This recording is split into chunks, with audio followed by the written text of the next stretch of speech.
மங்காத்தாக்கு அப்புறம் வந்துட்டு அர்ஜுன், அஜித், த்ரிஷா இந்த காம்பினேஷன் வந்துட்டு பார்க்கும்போதே ரொம்ப சுவாரஸ்யமாக இருக்கு இல்லையா சார்? அந்த சுவாரஸ்யம் எப்படி இருந்தது? சும்மா இந்த பிரேக்கிங் டவுனில் வந்துட்டு இந்த அர்ஜுன் கேரக்டர் என்ன கேரக்டர் இருக்குது, ஏதாவது ஐடியா இருக்கா? இல்லை, அவர் ஒரு ட்ரக் ஓட்டிட்டு அவர் தான் இது பண்ணுவார், அவர் தான் டீமில் இருக்காங்க. இதில் என்ன வச்சுருக்காங்கன்னு தெரியல. நம்ம வந்து அர்ஜுன் ட்ரக் ஓட்டிட்டு போனான்னு சொல்ல முடியாது.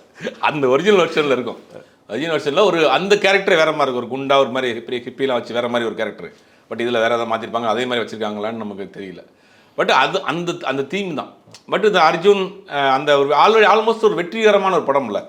அந்த காம்போ திருப்பி பார்க்குறப்ப அந்த சென்டிமெண்ட் சினிமாவில் பார்ப்பாங்கல்ல, ஒரு அதுதான் வச்சுருக்காங்களாங்கிறதும் தெரியல.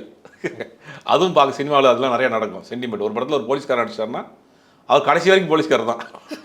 டெய்லி காலையில் இருந்துச்சு. எனக்கு தெரிஞ்ச நண்பர் ஒருத்தர் இருக்கிற போலீஸ்காரர், அவர் சொல்கிற வீட்டிலே ட்ரெஸ் வாங்கி வச்சுருக்காங்க. கழிச்சு குளிச்சு போலீஸ் ட்ரெஸ் போட்டு உட்காந்துருப்பா, என்ன படத்துக்கு கூப்பிட்றாங்க போயிடும் அப்படின்னாரு.